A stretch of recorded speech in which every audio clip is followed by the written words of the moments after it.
some relevance, something that can inform some ideas to serve your communities. And so just a little bit about me.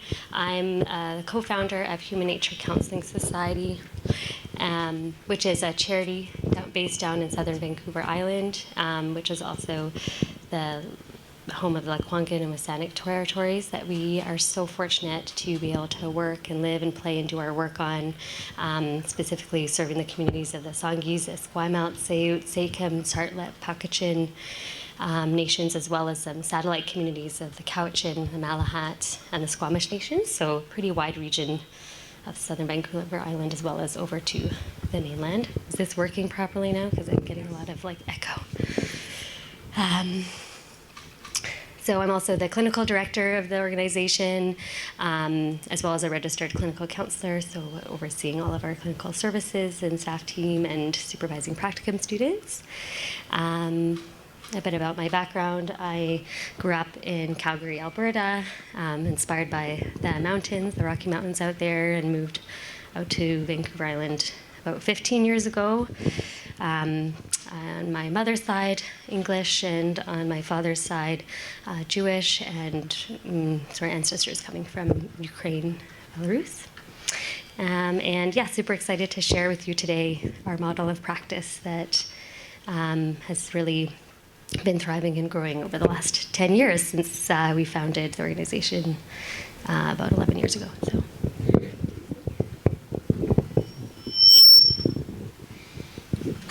Okay. Tanshi Kiawao.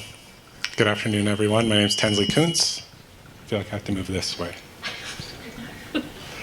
Is that better? Okay. My name is Tensley Koontz, and I'm program manager at Human Nature Counseling. I'm just going to pause here.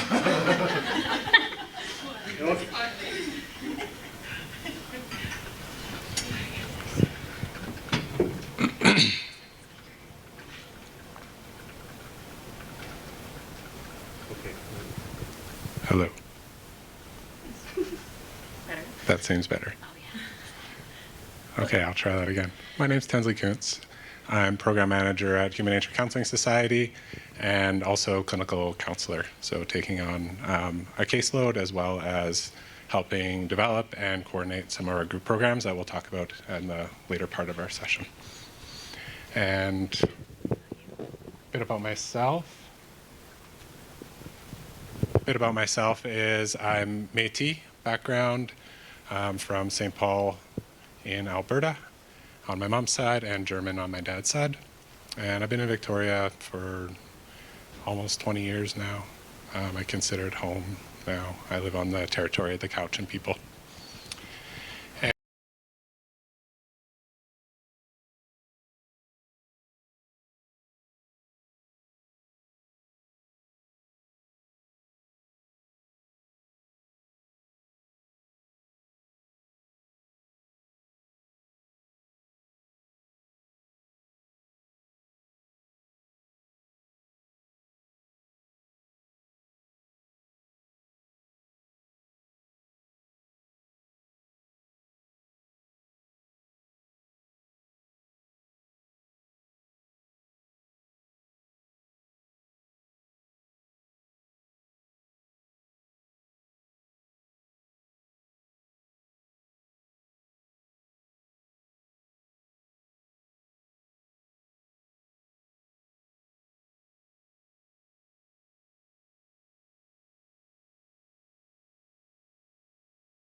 I often learn a lot more out here than I do in the classroom.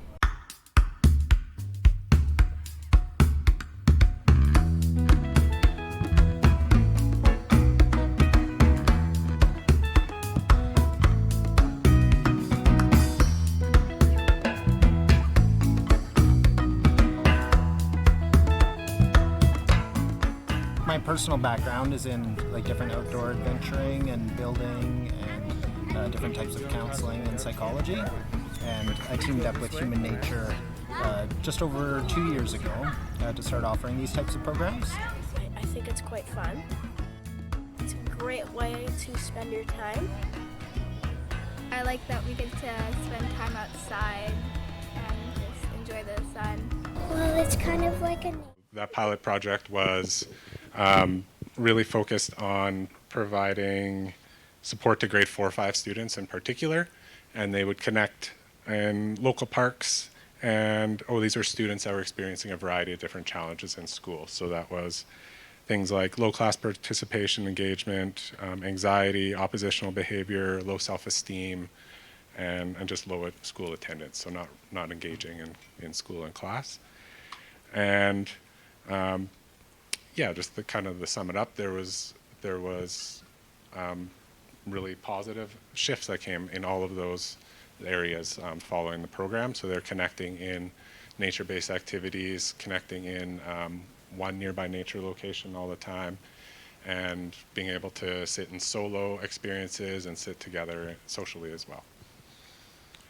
And so following that pilot project, there was still like this gap that was identified in the community. And namely that was that there's lagging opportunities for Indigenous students, particularly those with status, to access and connect with positive community mental health services. And that's a number of factors that go into that, right? Systemic factors and just low class engagement and learning disruptions. So with that need of bringing more positive mental health programs and connections for those students, there was a goal made to connect those students directly with within the schools too. So connecting them within the schools, so directly going into the schools and connect them with some positive mental health outcomes within a program.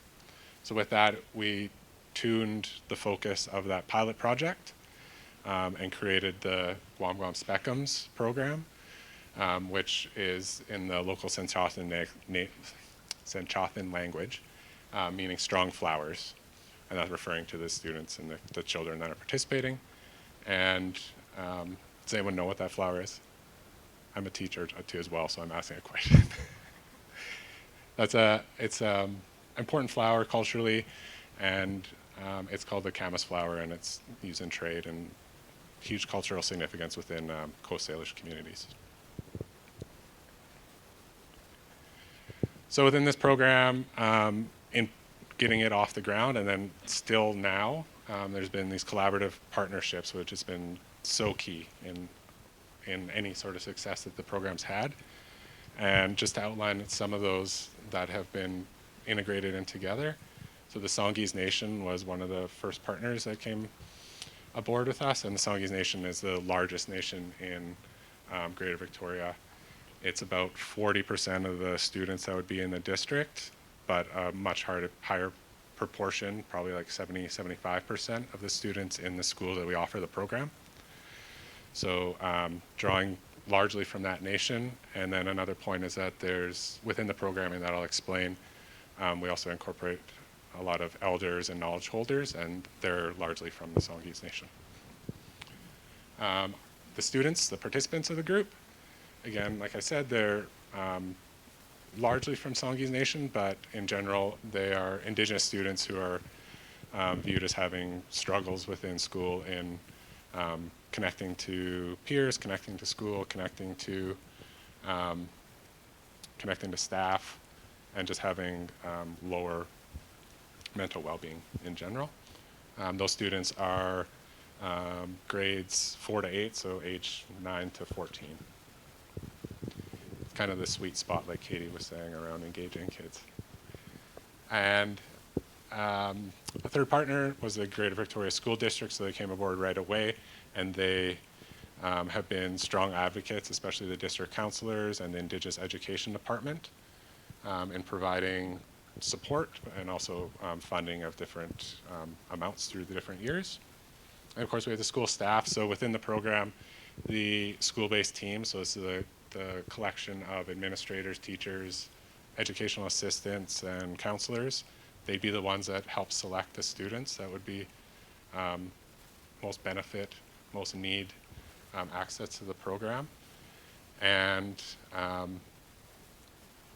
with that, also a school staff would attend each of the program. So human nature staff that we have, it's usually a clinical counselor and a child and youth worker would be the facilitators there, as well as perhaps a practicum student.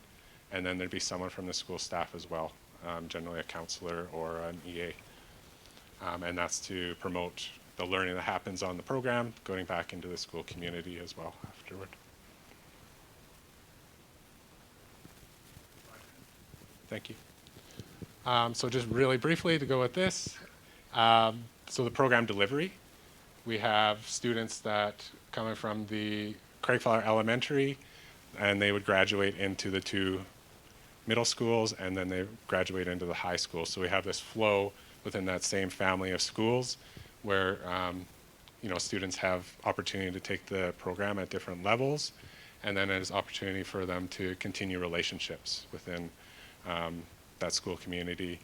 And within Esquimalt, we also have this cool program where we are now engaging the high school students to come back as youth mentors and work with the younger groups. This is a piece where I'd really like to spend a couple minutes.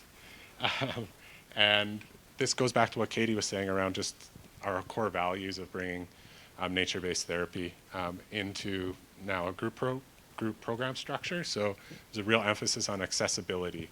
So these sessions can take place like fall, summer, spring. We do them in the winter in Victoria. Looking at something like this in the Yukon, you probably could do it anyway. It just looked differently. The groups are run during the afternoon, so during the school schedule. So again, we're bringing the program directly to the students, so trying to lower barriers that way. And they're in nearby nature parks, so they're walkable. All the students can get there easily, and they build that connection then with that place. As far as trauma support kind of lens, the participants, like I said, are selected from within the school team. And the groups of kids that are there, there's a very high ratio of facilitators, like 3 to 4 for 8 to 10 kids. So lots of support and lots of opportunity to build safety and belonging within the groups. And focusing on the child's strengths and passions. So if we get to it, we have curriculum that we show, that we run through, there's like core routines, but it's also very flexible to allowing like what the interests are of the students and the passions that they bring. And then as far as just the relevance piece is trying to bring in a lot of cultural relevance. So the partnership with the Songhees Nation and with the Indigenous Education Department, we incorporate elders, knowledge holders, and they bring in cultural elements to the program. We have the mentorship from the high school students that I mentioned, so they can go back to the middle school. And yeah, many of the locations that we take part on, take the program to, are on actually the unceded territories of the students and their families.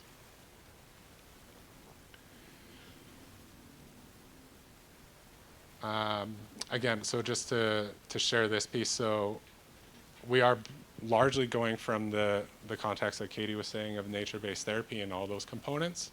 We also have this framework that many of you might be familiar with, the Circle of Courage. It's attributed to Martin Brokenleg often, but he had colleagues. And it brings in, so this was a model that was looked at following study with indigenous peoples and their child rearing processes, and the kind of universal 4 areas that they found to be consistent. So belonging, a sense of mastery, a sense of independence, and generosity for optimal child development. And just to say that within this curriculum, like, we're really grounded in belonging. we look at bringing in a sense of community, a sense of place within the actual location, and a sense of connection. I think if there's one thing to take from this, it's like it's all about connection. It's all about relationships. It's all about connection within even our program that we're trying to build, and then within the curriculum that we're offering. Trying to see what we can fit here. Yeah, let's do some quotes. So this is a bit of the core routines that we offer. There's some quantitative data that we do. It's a struggle within a program that is steeped in Indigenous ways of knowing. So we have pre and post survey from one school from last year to try and bring in some number data. But most of our data really is concentrated on story and testimonials and feedback from the students as well as the staff. So I just wanted to share in closing a couple of those that are tied to these themes that you see here. And this is the first one's from a teacher from this past spring from middle school classroom. And she said, "I love the nature group and I hope it's something we continue in the years to come. I love that even if it's dumping rain, the kids from my class that are involved still want to go.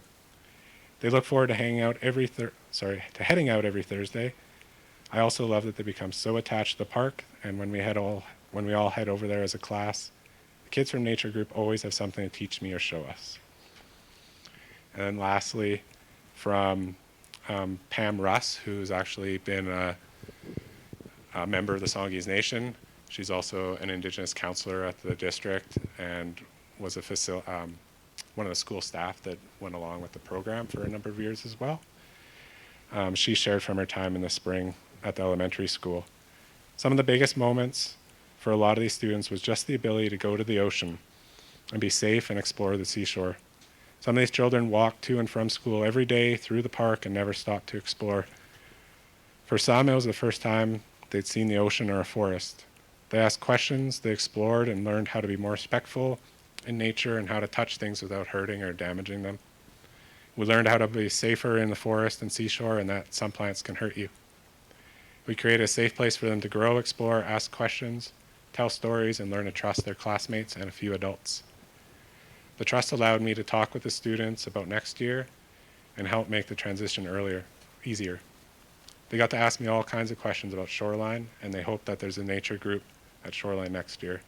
And she concludes in this way that really highlights that last, more indirect outcome of this type of work, building trust and opening these people, their families, to maybe connecting with other mental health supports. And she says, "Through the connections we made at this program, one of the students has accessed ASD funding and will be working with a human nature counselor in the future. And one of the other students' family has applied for Jordan's Principle for funding from counseling support." And that was just from one program.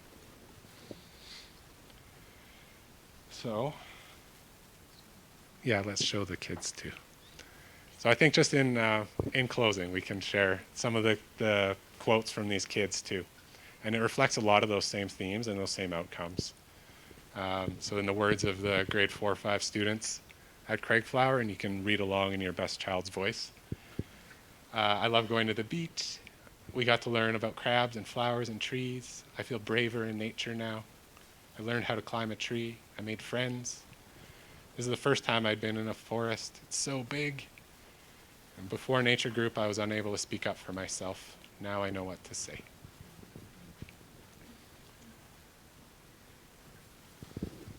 So we just want to thank you for your being here with us and allowing us to breeze through that last part. And yeah, we just want to offer our gratitude and thanks for you all to be here, and the host nations and the organizers here, and just acknowledging the Lekwungen people and the unceded territories that the program takes part on. And as well the community members, the elders, the lodge keepers, everyone that's given their time and their knowledge to come and share their teachings with us. And we thank the Greater Victoria School District for their generous contributions and their support. as well as the Indigenous education staff, the counselors, the teachers, the administration, and all the students at the schools.